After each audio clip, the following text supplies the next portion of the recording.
آپ کی ٹیم کو انڈیا سے غالباً ایک ہندو صاحب ہوں گے، کیونکہ وہ ہم لکھ رہے ہیں تو وہ اپنے آپ کو، انہوں نے کہا جی ہمارا دھرم جو ہے وہ 5000 سال پرانا ہے اور آپ مسلمانوں نے ہمیں آ کے زبردستی مسلمان کر دیا ہے. اور اس حوالے سے انہوں نے آپ کی کوئی ویڈیو بھی اپلوڈ کی ہوئی ہے ہندوؤں نے، اور اس میں کوئی صحیح بخاری کا 4108 ریفرنس ہے. وہ دیکھی میں نے ویڈیو. ہاں جی، اس بارے میں جی آپ بتائیں تھوڑا. دیکھیں جی، مسلمانوں نے ہندوؤں کو زبردستی مسلمان کوئی نہیں کیا. اگر ایسے ہوا ہوتا نا تو آج انڈیا پاکستان میں آج بھی ہندوؤں کی تعداد مسلمانوں سے ڈبل ہے. 90 کروڑ سے زیادہ ہندو موجود ہیں سب کانٹیننٹ میں. جی، مسلمان تو بمشکل 40-45 تک ہوں گے یا 50 کر لیں، یعنی آدھے ہیں ہم ان کے. اگر تلوار کے زور پہ کلمہ پڑا ہوتا نا سر تو یہ سارے مسلمان ہوتے ہیں. ایسا نہیں تھا. ہاں، تلوار کے زور پہ انٹر ضرور ہوئے، اور ظاہر ہے کہ وہ ایک جنگجوؤں والا سسٹم تھا. میں ان جنگوں کو سپورٹ تو نہیں کرتا ہوں، کیونکہ وہ یعنی دنیا داری کی جنگیں تھیں. جی، خلفائے راشدین کے بعد جتنی جنگیں لڑی گئی ہیں وہ ایک سپر پاور کا آپ سمجھ لیں ان کا ایکسپلوژن تھا جو آگے چل پڑا. جو خلفائے راشدین کی جنگیں ہیں وہ واقعی اللہ تعالیٰ کی طرف سے ایک ننگی تلوار تھے جو کافروں پر عذاب استحصال کی شکل میں نازل ہوئی. میرا ایک لیکچر ہے مسئلہ 85، قرآن اور قتال ہمارے نبی علیہ السلام کی 2 خصوصیات. اس میں نے بتایا کہ اگلے انبیاء کا جب انکار کیا جاتا تھا اللہ کی طرف سے کبھی چنگھاڑ کا عذاب آتا تھا، کبھی پتھروں کا عذاب آتا تھا، کبھی غرق کرنے کا سمندر میں، کبھی سیلاب کے اندر ڈبونے کا. ہمارے نبی علیہ السلام کے نبوت کا جب انکار کیا گیا تو قرآن پاک میں سورہ توبہ اور انفال میں ہے کہ اب عذاب استحصال اللہ تعالیٰ نبی علیہ السلام کے ساتھیوں صحابہ اکرام کے ذریعے تلوار ان پہ مسلط کرے گا. اس لیے سورہ توبہ میں ہے نا کہ جب یہ 4 مہینے گزر جائیں جہاں کافروں کو پاؤ قتل کرو جو کافر اس ایریے کے ہیں، جی، یا وہ جزیرہ نما عرب چھوڑ کے چلے جائیں. یہی اگر صحابہ تلوار نہ اٹھاتے تو آسمان سے پتھر برسنے تھے. یہ نبی علیہ السلام کی خصوصیت ہے. اسی طریقے سے حضور کا معجزہ بھی پچھلے انبیاء سے مختلف ہے. باقیوں کے تو ٹینجیبل معجزات ہوتے تھے، ہمارے نبی کا قیامت تک کے لیے نبوت تھی، معجزہ بھی قیامت تک کے لیے. انا نحن نزلنا الذکر وانا لہ لحافظون. اس قرآن الذکر کو ہم نے نازل کیا، ہم اس کی حفاظت کرنے والے ہیں. اس لیے میرا لیکچر ہے قرآن اور قتال ہمارے نبی کی 2 خصوصیات، مسئلہ 85 صلی اللہ علیہ وآلہ وسلم. تو یہ تلوار کے تو ہم نے رومن اور پرشین امپائر کو جو بدماشی کر رہی تھی، لوگوں سے اپنی عبادت کرواتے تھے بادشاہ، ان کا استحصال کرتے تھے، ان کو اکھاڑنے کے لیے تلوار استعمال ہوئی نا. اس میں وحید الدین خان صاحب انڈیا کے ہیں تو انڈیا کی کتاب پڑھ لیں سر. مولانا وحید الدین خان صاحب کی کتاب ہے اسلام دور جدید کا خالق. انگلش میں ایک کتاب ہے دا گاڈ ارائزز، جس میں انہوں نے بتایا کہ تلوار اٹھانی پڑی اسلام کو رومن اور پرشین امپائر کو اکھاڑنے کے لیے تاکہ مذہبی جبر ختم ہو. وہاں بادشاہ کا مطلب تھا وہ خدا بھی ہے. فرعون کے سامنے جادوگروں نے جب کلمہ پڑھا قتل کروا دیا. آج آپ ٹرمپ کے سامنے قرآن بھی پڑھے وہ بھی ایسے کر کے سنے گا، سنتا ہے، اس کے سامنے تلاوت ہوئی ہے. آپ امریکہ میں اسٹریٹ دعوت دیں کوئی آپ کو نہیں کہے گا. فرعون کے دربار میں کوئی سوچ سکتا تھا؟ تو یہ مذہبی جبر اسلام نے ختم کیا. اس لیے میں کہتا ہوں فریڈم آف ایکسپریشن جو آج دنیا ویل کر رہی ہے نا یوٹیوب یا فیس بک کے ذریعے، اس کا خالق اسلام ہے. اور دوسرا فائدہ کیا ہوا، جو لوگ پتھروں کی، چاند سورج کی عبادت کرتے تھے انہوں نے کبھی سوچنا تھا ہم چاند پہ پہنچ سکتے ہیں؟ جب اسلام نے کہا یہ تو مخلوقات ہیں یار، ان کی کیا اوقات ہے، کریٹر کو پوچھو، پھر ان کے دماغ میں آیا کہ ہم چاند پہ پہنچ بھی سکتے ہیں. اس لیے وہ ڈرتے نہیں سر. گوروں کے چھوٹے چھوٹے بچے اکیلے کمرے میں سوتے ہیں، وہ نہیں ڈرتے چیزوں سے. یہ ڈر سارا ادھر ہی ہے کیونکہ وہ اب اس چیز سے باہر آ چکے ہیں اس فریڈم آف ایکسپریشن کی وجہ سے. یہ جو بخاری کی حدیث میری انہوں نے مس کوٹ کی ہے، ایک کانٹیکسٹ میں تھی. یہ صحیح بخاری میں 4108 نمبر حدیث ہے.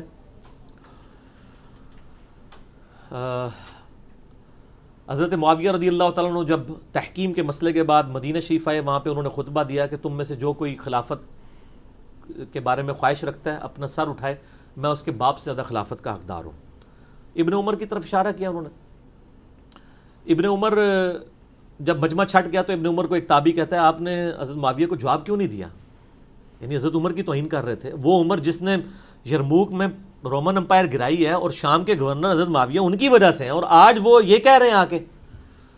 تو حضرت ابن عمر نے کہا میں نے ارادہ کیا کہ میں معاویہ کو ادھر ہی جواب دوں کہ تجھ سے اور تیرے باپ سے زیادہ خلافت کا حقدار وہ ہے جس نے تجھے اور تیرے باپ کو اسلام کی خاطر ان سے قتال کیا تھا، ان کو مار مار کے اسلام میں داخل کیا تھا۔ مار مار کے اسلام میں داخل کرنے سے مراد یہ نہیں ہے کہ ان کو کہا تھا کلمہ پڑھو، اس میں وہ میں نے محاورتاً الفاظ تھے، اصل الفاظ اس کے اندر یہ ہیں کہ تجھ سے اور تیرے باپ سے اسلام کی خاطر جنگ کی تھی، جب تم اسلام کے مخالف بنے ہو تو ان کو جنگ کرنی پڑی۔ تو وہ لوگ یعنی حضرت علی ہوں یا حضرت عمر، وہ تو تم لوگوں کو اس وقت کر چکے ہیں تم سے قتال جب تم دونوں کافر تھے، باپ بیٹا، معاویہ بھی اور ابو سفیان بھی رضی اللہ تعالیٰ عنہما، اور آج تم آ کے کہہ رہے ہو ہم زیادہ خلافت کے حقدار ہیں۔ تو وہ انہوں نے وہ جملہ اٹھایا کہ جی وہ مار مار کے صحابہ بھی لوگوں کو مار مار کے مسلمان کرتے تھے، وہ یہ نہیں، وہ یہ ہے کہ وہ ان کے خلاف کھڑے ہوئے، ٹھیک ہے۔ اگر وہ مار مار کے کرتے تھے تو سر آپ کوئی مار رہا ہے آپ کو؟ آج بھی مسلمان کو ایگزسٹ کر رہے ہیں نا آپ کے ساتھ، کبھی کسی نے تلوار کی نوک پہ کسی کو کلمہ پڑھایا ہے؟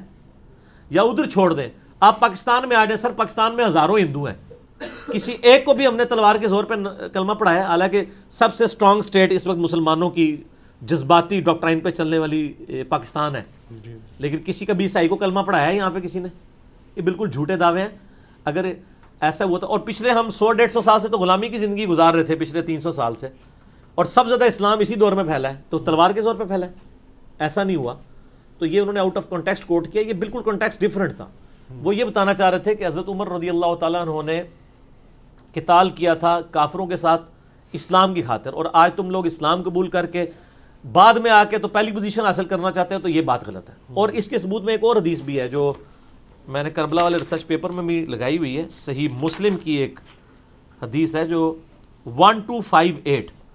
حضرت عمر نے خواب دیکھا کہ مجھے ایک مرغے نے ٹھونگیں ماری ہیں 6 نہیں، بس ٹھونگوں کا ذکر ہے، 3 ٹھونگوں کا۔ ان کا میں نے تعبیر اس کی ہے کہ مجھے قتل کر دیا جائے گا، اور اگر میں مر جاؤں تو 6 بندوں سے باہر کسی کو خلیفہ نہیں ماننا۔ اور بخاری میں الفاظ ہیں ان 6 بندوں کے نام بھی، بخاری کی حدیث ہے 3700، علی، عثمان، طلحہ، زبیر، سعد ابن ابی وقاص، عبد الرحمن بن عوف، جن سے رسول اللہ وفات تک راضی رہے صلی اللہ علیہ وسلم۔ یہ حضرت عمر نے کرائٹیریا بنایا، اور پھر کہا مجھے خدشہ ہے کہ کچھ لوگ اس خلافت میں ان 6 بندوں پر تان کریں گے، اگر تم یہ دیکھو تو یہ سمجھ لو یہ وہ لوگ ہیں جن کو میں نے اسلام کی وجہ سے اپنے ہاتھوں سے مارا تھا، اور اگر یہ مخالفت کریں تو یہ سمجھ لو یہ اللہ کے دشمن اور کافر ہیں۔ بڑے سخت الفاظ ہیں۔ اب یہ تلاش لوگوں نے کرنا ہے، مسلمانوں نے کرنا ہے پہلے تو، ہندو تو بیچارے بعد میں کریں گے، پہلے مسلمان تلاش کرنے یہ کون سے لوگ ہیں جو خلفائے راشدین کی خلافت میں، خصوصاً سیدنا علی کی خلافت میں جنہوں نے تان کیا۔ تو یہ اتنے سخت الفاظ تھے۔ اس میں بھی الفاظ ہیں، حضرت عمر کہتے ہیں میں نے اپنے ہاتھوں سے ان کو مارا ہوا ہے اسلام کی خاطر، مراد یہ کہ اب اسلام کے مخالف بنے تو لڑائی کی، یعنی یہ محاورتاً بات ہو رہی ہے، یہ نہیں ہے اس طرح سورہ توبہ سے بھی نقل کرتے ہیں جہاں بھی کافر نظر آئے قتل کر دو۔ تو یار اس میں لکھا ہے کہ مسلمانوں کا پیس ٹریٹی ہوا تھا صلح حدیبیہ، کافروں کی ریکویسٹ پہ انہوں نے مسلمانوں کو پاور تسلیم کر لیا تھا، حضور چاہتے تھے کچل سکتے تھے، آپ نے کہا چلو ٹھیک ہے صلح کر لیتے ہیں، تگڑا ہو گیا بندہ صلح کر لے، اس کی شرافت ہے۔ اور پھر طے پایا تھا کہ اگر صلح کو توڑے گا پھر ہم پابندی نہیں ہوگی، انہوں نے توڑ دی، پھر ابو سفیان آ کے منتیں مارتا رہا، اس وقت مسلمان نہیں ہوئے تھے وہ، آپ فرمایا نہیں تم نے توڑا ہے، تو وہ جو انہوں نے پیس ٹریٹی توڑی تھی نا ان کو اس کے بدلے میں قتل کیا گیا تھا، یہ نہیں تھا کہ سارے۔ آج بھی سر 125 لاکھ 125 لاکھ 1.25 کروڑ کاپٹک کرسچنز ہیں جو بائی برتھ عربی ہیں، عرب پہ تو 1400 سال سے مسلمانوں کی حکومت ہے، ایون جب یہ انگریزوں کی حکومت آئی ہے تب بھی جو سلطنت عثمانیہ ٹوٹی ہے تو ڈائریکٹ عربوں کے پاس آ گئی ہے۔ 1400 سال سے عرب کی سرزمین میں کبھی کافروں کی حکومت نہیں ہے، تو ہم پوچھ رہے ہیں یہ 1.25 کروڑ کرسچن ابھی تک کیوں ایگزسٹ کر رہے ہیں، کاپٹک کرسچنز بائی برتھ، یہ سارے تلوار کے زور پہ مسلمان کیوں نہیں ہو گئے؟ چلو آج ہم ڈھیلے پڑے ہیں نا، 1000 سال تک تو پوری دنیا کے سب سے بڑے ہم یعنی فن خاں تھے نا پوری دنیا میں، سپر پاور تھے نا، تو اس وقت تو ان کو کچل نہ دیتے اگر تلوار کے زور پہ کلمہ پڑھانا ہوتا، تو یہ 1.25 کروڑ ایگزسٹ کرتے۔ اس کے اگینسٹ ان کو دیکھیں، انہوں نے جب اسپین میں مسلمانوں کی حکومت ختم کی ہے تو وہاں مسجدوں کو تالے تک لگا دیے، تلوار کے زور پہ تو انہوں نے کیے ہیں صلیبی جنگوں کے اندر۔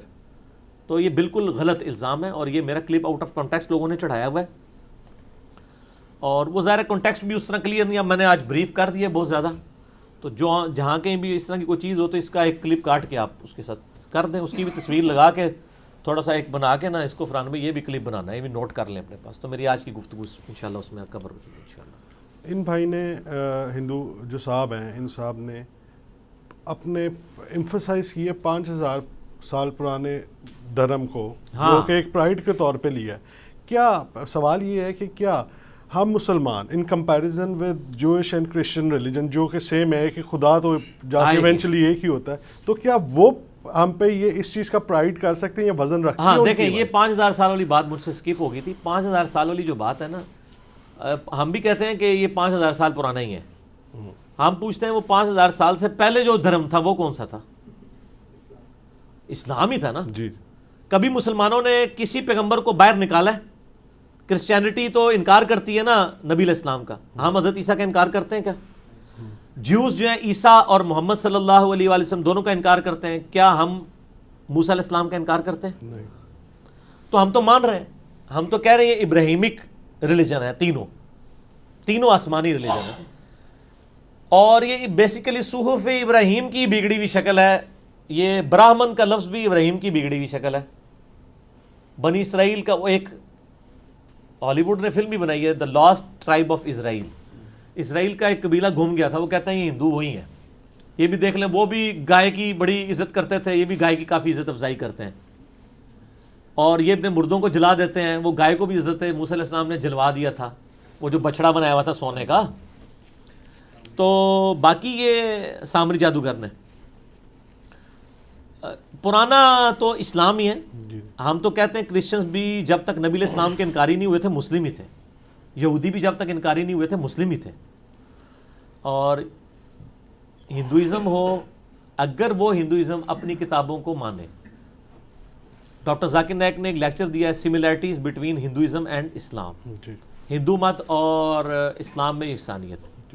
اس میں انہوں نے ہندوؤں کی تحقیقات ہی سامنے رکھی ہے نا, آریہ سماج والوں کی. وہ ڈاکٹر ذاکر نائک نے خود نہیں ایکسپلور کی ہوئی ہیں, وہ ان کے اپنے جو ان کے اندر اچھے علماء ہیں انہوں نے وہ چیزیں ہائی لائٹ کی ہیں کہ بھی خدا کا کوئی اسٹیچو نہیں ہونا چاہیے, کوئی تصویر نہیں ہونی چاہیے, ایک خدا کو مانا جائے. ان ساری چیزوں پہ جب پریکٹیکلی ہندو عمل نہیں کر رہے اور انہیں دیوتا بنا لیے ہوئے اپنے چھوٹے چھوٹے, اور پھر ان کی رسپیکٹ کرتے ہیں, پھر ان بتوں کو جناب وہ ضائع کر کے نئے بھی بنا لیتے ہیں, تو وہ خود اپنے ریلیجن پہ عمل نہیں کر رہے نا. اپنے ریلیجن پہ بھی عمل کرتے کم از کم توحید تو ٹھیک ہو جاتی. پھر وہ دیکھیں وہ توحید صحیح معنوں میں آج کس ریلیجن کے اندر پائی جاتی ہے, تو خود اسلام تک پہنچ جاتے ہیں. تو ہم کہتے ہیں کہ آپ سے بھی پرانا جو ریلیجن ہے وہ بھی اسلام ہے. آدم علیہ السلام سے نبی علیہ السلام تک سب کے سب اسلام کے دائی ہیں. نبی علیہ السلام اسلام کے فاؤنڈر بانی نہیں ہیں, بلکہ اسلام کے آخری پیغمبر ہیں. ٹھیک ہو گیا. اسی لیے آپ دیکھتے ہیں کہ مسلمان اپنے آپ کو کبھی بھی محمدن نہیں کہتے, یہ انگریزوں نے ہمارا نام محمدن رکھا ہے. ہم تو مسلم ہیں, ہم شخصیات کے ساتھ اپنے آپ کو منسوب نہیں کرتے, اگرچہ ہمارے ماں باپ سب کچھ قربان نبی علیہ السلام کے اوپر, لیکن نبی علیہ السلام کی یہ تعلیمات نہیں ہے کہ میرے نام کے اوپر کوئی فرقہ کھڑا کرو. ہم تو کہتے ہیں محمدی بھی, ہم یہ تو حنفی شافی مالکی اور فرقہ واریت کے اگینسٹ ہم ایک ٹرم ڈیوائز کرتے ہیں, ادروائز تو ہم محمدی نہیں مسلم ہیں.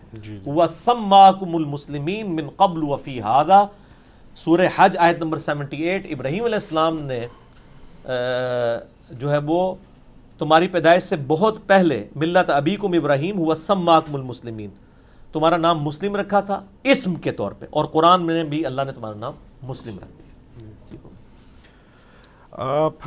کیا استاد محترم آپ کے بھی نزدیک حضرت سید عمر رضی اللہ تعالیٰ عنہ کی جو شہادت ہے, کیا وہ اسلامی تاریخ کی پہلی دہشت گردی کہا جا سکتا ہے اس کو؟ میں کہتا ہوں اسلامی تاریخ کی سب سے بڑی دہشت گردی جو ہے وہ حضرت عمر کی شہادت ہے. اس کی وجہ سے پھر جو ایک روب تھا, ایک ڈیٹرنس تھی خلافت کی, جی, وہ پھر قائم نہیں رہ سکی. اسی لیے ہم کہتے ہیں حضرت ابوبکر عمر کی خلافت محفوظہ ہیں, اور عثمان و علی کی خلافتیں جو ہیں خلافت مفتونہ ہیں, یعنی فتنوں کا دور ہے. ان میں ان خلفاء کا قصور نہیں ہے, بلکہ وہ دور ایسا, یعنی لوگوں نے ان کے ساتھ اس طریقے سے وفا نہیں کی جیسے کرنی چاہیے تھی. حضرت عمر کی شہادت کو تو نبی علیہ السلام نے سب سے بڑی دہشت گردی قرار دیا. بخاری مسلم کی حدیث ہے, میں نے کربلا والے ریسرچ پیپر میں بھی ڈالی ہوئی ہے, کہ آپ صلی اللہ علیہ وآلہ وسلم فرمایا میری امت اور فتنوں کے درمیان ایک دروازہ ہے, وہ جب دروازہ توڑ دیا جائے گا میری امت پہ فتنے شروع ہو جائیں گے, اور وہ دروازہ عمر ہے. جی. تو حضرت عمر کی شہادت کے بعد پھر مینجمنٹ اس لیول کی نہیں رہی ہے. یہ تو کافر بھی کہتی ہے نا کہ حضرت عمر کے بعد اگر حضرت علی کو خلیفہ راشد چنا جاتا تو مسلمانوں کو ایک عمر اور مل جاتا. یعنی وہ ان کی مینیجریل سکلز حضرت علی کی بہت ڈومیننٹ تھی. ایون آپ دیکھیں حضرت عمر نے مدینے میں چیف جسٹس کا عہدہ کس کو دیا ہوا تھا؟ حضرت علی کو. چیف جسٹس تو آج نہیں سنبھالا جا رہا سر. سچ ہے. دیکھیں نا وہ ایک سپریم کورٹ کے جج پہ حملہ ہوتا ہے تو D G S P R کی ٹویٹ آ جاتی ہے فوراً ہم کنڈیم کرتے ہیں. ٹھیک ہے, ہم عدلیہ کے ساتھ ہیں. ہر سیاستدان اپنی اپنی حاضری لگوا رہا ہوتا ہے چیف جسٹس کے پاس. سر اس دور کا چیف جسٹس نہیں سنبھالا جا رہا, جبکہ انصاف کا بھی دورہ نہیں ہے. اس زمانے میں جب انصاف ہو تو چیف جسٹس کے عہدے کی آپ کیا سوچ سکتے ہیں؟ جی سیدنا علی چیف جسٹس آف حجاز تھے, مکہ مدینہ یہ پورا ایریا. حضرت ابو درداء اصحاب صفہ میں سے غریب صحابی, وہ رومن امپائر گری تو شام کے اندر ان کو چیف جسٹس حضرت عمر نے لگایا. اور ابن مسعود پتلی پنڈلیوں والے غریب, ایک کاشتکار کا بیٹا, غلام زادہ, اور اس کو آپ نے پرشین امپائر گری تو کوفے میں چیف جسٹس لگا دیا. اور کوفہ حضرت عمر نے سب سے بڑی فوجی چھاونی بنائی تھی, جس طرح آج کل واہ کینٹ ہے ہماری اس لحاظ سے کہ سارا اسلحہ والا وہاں پہ, کیونکہ کوفہ ایک سینٹرل پوائنٹ تھا. وہاں سے رومن امپائر کی تو کمر ٹوٹ چکی تھی یرموک کے بعد, لیکن ابھی بھی کچھ علاقے رومن امپائر کے پاس تھے. خطرہ رہتا تھا کہ وہ حملہ نہ کریں, تو ان کے حملے کو روکنے کے لیے مدینے سے تو رسل بھیجنا بہت دور تھا رسد. تو کوفہ ایک مرکزی شہر تھا جہاں سے سارے علاقے کنٹرول ہو سکتے تھے. اسی لیے کوفے کو مرکزی حیثیت دی حضرت عمر نے. اور پھر حضرت علی کے دور میں تو جو دارالخلافہ ہی کوفے شفٹ ہو گیا, اس لیے بڑے بڑے صاحب کوفے سارے شفٹ ہو گئے. اس لیے آپ کو پھر کوفیوں کا بڑا ڈومیننٹ فیکٹر ملتا ہے بعد میں فقہاء میں بھی, محدثین میں بھی, کیونکہ بڑے بڑے صاحب جب وہاں شفٹ ہو گئے تھے تو پھر خود بخود علم شفٹ ہو گیا. عمار بن یاسر وہاں تھے. وہ بخاری میں نہیں آتا کہ ایک بندہ ابو درداء کو ملنے شام جاتا ہے. دیکھیں جب ہم آپ کو پوری اسلام کی تاریخ بتاتے ہیں تو آپ کو ایک ایک حدیث فٹ ہوتی ہوئی نظر آئے گی. اور وہ جا کے مسجد میں نماز پڑھ کے کہتا ہے یا اللہ مجھے کسی نیک بندے سے میری ملاقات کرا دے. تو اتنے میں ابو درداء آ جاتے ہیں مسجد میں. وہ کہتے ہیں حضرت میں نے ابھی دعا کی تھی کوئی نیک بندہ ملے, تو میں اتنی دور سے عراق سے سفر کر کے شام کا آیا ہوں, کوفے سے شام. تو کہا کس لیے آئے ہو؟ علم حاصل کرنے کے لیے. تو انہوں نے فرمایا کہ کیا کوفے کے اندر عمار بن یاسر موجود نہیں ہے, جن کی زبان کو اللہ تعالیٰ نے نبی علیہ السلام کی مبارک زبان سے شیطان سے پناہ دی ہوئی ہے؟ تو انہوں نے کہا ہاں موجود ہے. پھر انہوں نے کہا کیا حضور کے رازداروں میں سے ایک رازدار حذیفہ ابن یمان نہیں کوفے میں موجود؟ ان کا موجود ہے. پھر کہا کہ نبی علیہ السلام کے سفر و حضر میں آپ کی مبارک جوتیاں اٹھانے والے صاحب النعلین ابن مسعود رضی اللہ تعالیٰ عنہ, کیا وہ موجود نہیں ہے؟ ان کا یہ اتنے 3 بڑے بڑے صاحب موجود ہیں, تم شام میں علم حاصل کرنے کے لیے آئے ہو. اچھا اس سے یہ آپ اندازہ کریں کہ صحابہ میں عاجزی کتنی تھی. یہاں تو ایک مولوی دوسرے کے پاس ریکمینڈ نہیں کرتا, وہ کہتا ہوتے آئی جائے لے کل کتنے لینڈ چلے. یہ فرق دیکھیں سر. جی جی. اور یہ حوصلہ آپ نے اس دور میں کسی بندے میں دیکھا ہے تو یہ بندہ ہے اللہ کے فضل سے. کبھی گامدی صاحب کی بات ہوتی ہے تو میں کہتا ہوں یار یہ مسئلہ جا کے گامدی صاحب سے ڈسکس کریں. ٹھیک ہے, کبھی حدیث کا کوئی پرابلم آتا ہے تو میں کہتا ہوں جا کے غلام مصطفیٰ ظہیر صاحب سے سند پہ ڈسکشن کریں, ان کی فیلڈ ہے. تو ہم تو حوصلہ رکھتے ہیں اللہ کے فضل سے. ہم صحابہ کرام کے اس پیٹرن کو فالو کرنے والے ہیں کہ جس کی جو ایکسپرٹیز ہے اس کو آپ ایڈمائر کریں, ٹھیک ہے, اور اس کی وہ تعریف کریں. تو یہ صحابہ کرام میں حوصلہ تھا. تو سیدنا عمر رضی اللہ تعالیٰ عنہ کا ایک ویژن تھا, اور انہوں نے دیکھیں اس ویژن کے اوپر کس طریقے سے چیزوں کو یعنی کنٹرول کیا تھا کہ میرٹ کے اوپر لوگ لگائے ہوئے تھے. پھر اس سے بڑی بات تھی کہ 4 سال زیادہ گورنر نہیں رہنے دیتے تھے, کہیں وہ اپنی پارٹی نہ بنا لیں. 4 سال کے بعد چینج. سعد ابن ابی وقاص نے پرشین امپائر قادسیہ میں گرائی ہے. عمر سیریز میں دیکھیں, حضرت عمر نے 4 سال پورے ہیں واپس بلا لیا, نہیں بس مدینے میں آؤ. وہ کہہ سکتے تھے میں نے فتح کیا ہے, میری قربانی ہے. سر یہ ریٹ آف دی گورنمنٹ تھی, کسی کی مجال نہیں تھی کہ وہ سماوتات تھی.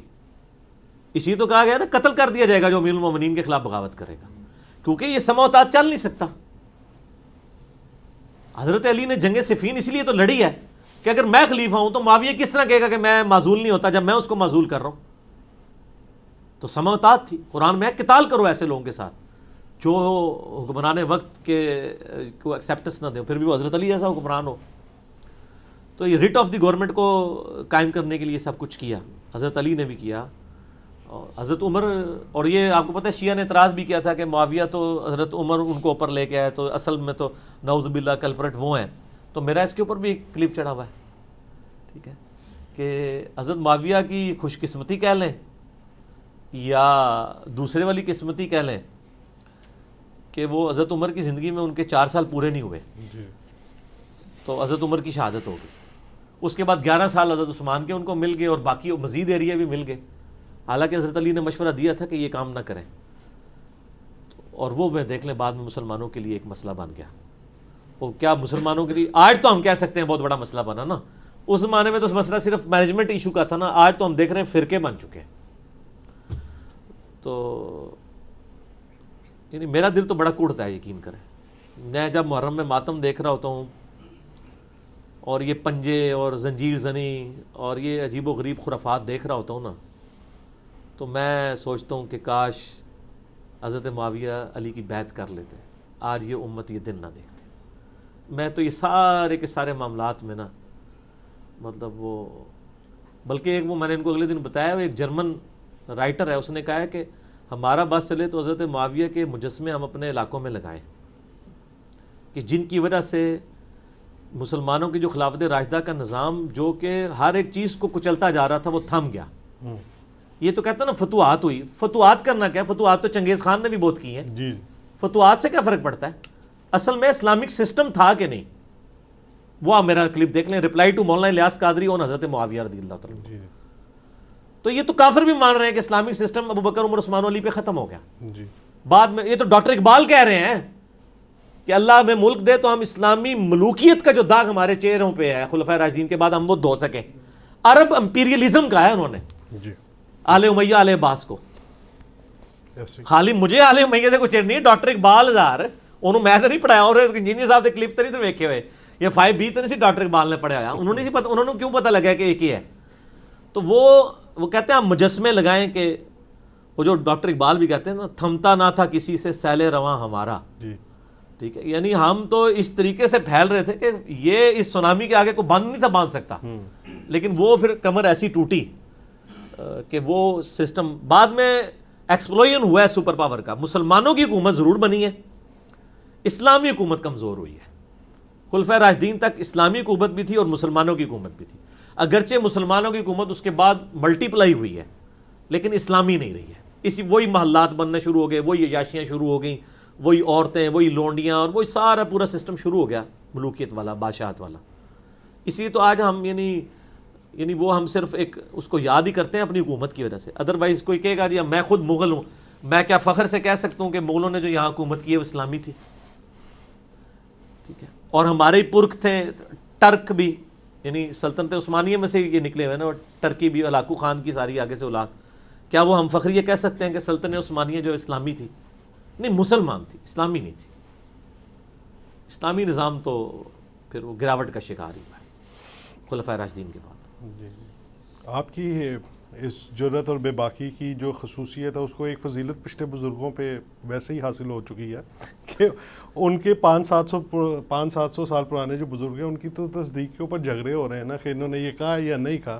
آپ کی تو انشاءاللہ ٹیکنالوجی جو ہے وہ تصدیق کرے گی. کوئی بالکل ٹیکنالوجی بھی تصدیق کر رہی ہے, اور دوسرا یہ ہے کہ آپ کو پرانے راویوں کے بارے میں نا جرح و تعدیل کے اپوزٹ کامنٹس ملتے ہیں. جی کوئی کہتے ہیں یہ تھا, کوئی کہتے ہیں وہ تھا. سر ہماری ویڈیوز جب لوگ دیکھیں گے لوگوں کو پتہ چل جائے گا وہ کیا تھا. جی ابھی پتہ چل رہا ہے, جو کلپ چڑھاتے ہیں نا اس کے نیچے جب لوگ ان کی کمنٹس میں کلاس لیتے ہیں نا, وہ کمنٹس تک ڈیلیٹ کر کے بلاک بھی کرنے پڑ جاتے ہیں ان کو. تو وہ اللہ کا شکر ہے, اصل میں لوگ اب گھاس کھانا چھوڑ گئے. بہت عرصہ گھاس کھلائی ہے نا جی. ہر عروج کو زوال آتا ہے سر. بے شک جیسے انہوں نے عروج پایا ہے اور اسلام کے ساتھ جو کچھ کیا ہے اس ایک خاص طبقے نے, تو اس کو بھی تو زوال آنا تھا نا. آہیں مظلوموں کی سنی جانی تھی نا, اور بڑے رائٹ ٹائم میں. اور اس سے آپ دیکھیں اس میں آپ کو کوئی عددی یعنی طاقت کی ضرورت نہیں ہے. اس میڈیا نے ایک بندے کو اس طرح 1 مین آرمی بنا دیا ہے کہ ایک جناب 15x50 کے ہال کے اندر بیٹھ کے 70-80 یا 100 بندوں کے سامنے بیٹھ کے بات کر رہا ہے اور ساتوں بر اعظموں میں لاکھوں لوگوں تک وہ بات پہنچ رہی ہے. یہ تو سوچ بھی نہیں سکتے نا. یہ لکھا ہوتا ہے 10x10 کا کمرہ نہیں ہے یہ ناپیا میں کئی دفعہ 15x50 ہے. میں بھائی قالین دے پیسے بھرے نے مجھے پتا ہے 10x10 کا کمرہ نہیں ہے, بڑا مہنگا قالین پیا ہوا تھے. یہ 15x50 ہے. ٹھیک ہو گیا جی 15.5. عثمان بھائی کہہ رہے 15.5. آخر میں 2 لیکچرز اپنے کوٹ کروں گا. مسئلہ نمبر 101 ہے خلافت و ملوکیت صحیح مسئلہ خروج اور فکر حسین حق پرستی کی علامت ہے, جس میں نے اہل تشیع کا مقدمہ اہل سنت کی عدالت میں پیش کیا. اور دوسرا لیکچر ہے مسئلہ نمبر 162A مولا علی علیہ السلام کے 5 خطبات نہج البلاغہ سے ان کی روشنی میں خلافت راشدہ کے 30 سال, جس میں مولا علی کے 5 خطبات پیش کیے ہیں. سنیت کا مقدمہ اہل تشیع کی عدالت میں پیش کیا. یہ 2 لیکچر ضرور سنیں. اور سر ہمارا ایک ریسرچ پیپر بھی تو ہے نا. ٹھیک ہو گیا نا جی. یہ میرے بھائیوں میرا ریسرچ پیپر ہے واقعہ کربلا کا حقیقی پس منظر.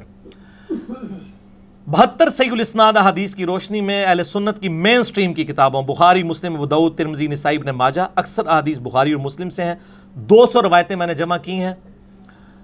اردو میں بھی, عربی میں بھی. پہلے عربی میں لکھا ہے, پھر اردو, پھر انگلش, پھر ہندی, فارسی اور بنگالی میں بھی کام ہو رہا ہے. PDF تو اویلیبل ہے فری ہماری ویب سائٹ ahlsunnatpak.com پہ.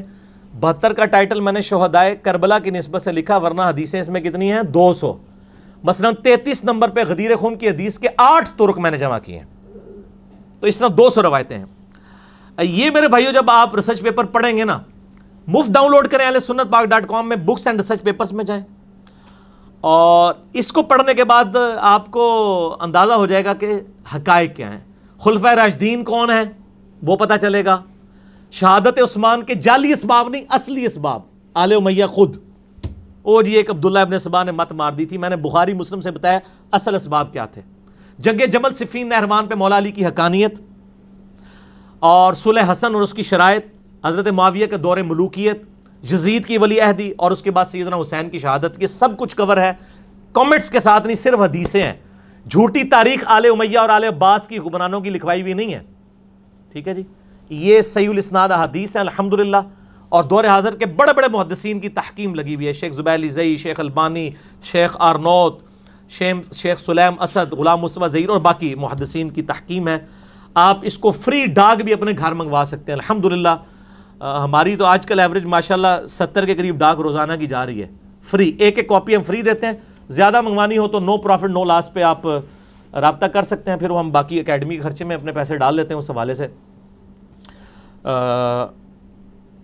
یہ آپ ڈاک میں یہ اور باقی ریسرچ پیپر منگوانے کے لیے ہمارے عثمان بھائی سے رابطہ کریں. ان کا نمبر ہے 0321 59000162. ٹھیک ہے, باہر سے کریں گے تو +92 321 59000162 0321 59000162. لیکن کال کی ٹائمنگ ہے صبح 9 سے لے کر 12:30 تک. یہ آج کل کر لیں ذرا, پہلے آ گئی زور, اور شام کو عصر سے مغرب. اس کے علاوہ ان کو تنگ نہ کریں, ان کو ویسے موبائل بند بھی رکھتے ہیں یہ, تو اس کے علاوہ رابطہ نہ کریں. ان اوقات میں کریں. اپنا ٹیکسٹ بھیج دیں, انشاءاللہ آپ کے گھر ڈاک آ جائے گی. فون بھی کرنے کی ضرورت نہیں ہے, آپ ٹیکسٹ بھیج دیں, اور ان کے ٹیکسٹ کا انتظار نہ کریں گے, اوکے کا میسج کریں گے. ان کے موبائل میں جب میسج آ گیا تو انشاءاللہ پوری ذمہ داری سے کریں گے. ہوتا یہ کہ ڈاک بھیجتے ہیں نا, تو کئی لوگوں نے پہلے ڈاک منگوانے کا ان کو ایکسپیرینس نہیں ہوتا, ان کے علاقے میں ڈاک آتی نہیں ہوتی, وہ صرف ڈاکخانے تک آتی ہے. تو آپ اپنے ڈاکخانے سے رابطہ کریں. جب بھی ایڈریس لکھیں, پورا نام, موبائل نمبر, ایڈریس اور پاس کسی فیمس جگہ کا لکھیں کہ اس کے قریب واقع ہے, تاکہ ڈاک پہنچے. ہم بڑی ذمہ داری سے بھیجتے ہیں, بعض کا 2 دفعہ بھی بھیجنی پڑتی ہے. عموماً 95% ڈاک صحیح پہنچ جاتی ہے, بعض کا لیٹ بھی ہو جاتی ہے, اور اس کی وجہ ہمارے ڈاک کا نظام ہے. بعض اوقات وہ یعنی حالانکہ ہم موبائل نمبر لکھتے ہیں کہ چلو یار آج کل تو موبائل اتنا سستا ہے, وہ ڈاکیا خود فون کر کے پوچھ لے کہ حضرت کہاں ہیں آپ, تو لیکن اتنی بھی زحمت گوارا نہیں لوگ کرتے. تو اس لیے جو لوگ گاؤں میں رہتے ہیں اور ان کی شہر میں واقفیت ہے, اور کوئی دکان شہر میں موجود ہے ان کے کسی دوست کی, تو بجائے اپنے گھر کا ایڈریس دینے کے نا, وہ شہر ایریا کا ایڈریس دیا کریں. ہمیں بڑی تکلیف کاٹنی پڑ رہی ہے, اور یہاں پہ یعنی ہمارے 3-4 بھائی ہیں, ہمارے ابرار بھائی ہیں, ملک محمد علی بھائی ہیں, عثمان بھائی ہیں, یہ بڑی یعنی, اور ندیم ریاض بھائی ہیں, یہ بڑی یعنی تکلیف کاٹ رہے ہوتے ہیں. پورا دن بیٹھ کے بیچارے ڈاکیں لکھتے رہتے ہیں, پھر وہ ویریفائی کرتے ہیں, بعض کا نہیں مل رہی ہے. میں اتنی ساری باتیں کر رہا ہوں, مجھے پتہ ہے یہ 5B کی وجہ سے وہ کتنے لوگ اس کے انتظار میں رہتے ہیں. تو اس لیے مہربانی کریں. باقی ریسرچ پیپرز بھی، اذکار کارڈ بھی فری آئیں گے، آپ رابطہ کر لیا کریں. اللہ تعالیٰ سے دعا ہے جو حق بات میں نے کہی اللہ تعالیٰ ہمارے دلوں میں راسخ فرمائے. اگر جذبات میں میرے منہ سے کوئی بات نکل گئی تو اللہ تعالیٰ ہمارے دلوں سے معاف کر دے اور ہمیں معاف بھی کر دے، اور ہمیں کتاب و سنت کی تعلیمات پر عمل کر کے دوسرے بھائیوں تک پہنچانے کی توفیق کتاب فرما دے. ایک بار ذرا جھوم کے کہہ دینا، نہ میں وابی نہ میں بابی، میں ہوں مسلم علمی کتابی. ٹھیک ہے جی. سبحانک اللہم و بحمدک، اشہد ان لا الہ الا انت، استغفرک و اتوب الیک، وما علینا الا البلاغ المبین. جزاکم اللہ خیرا.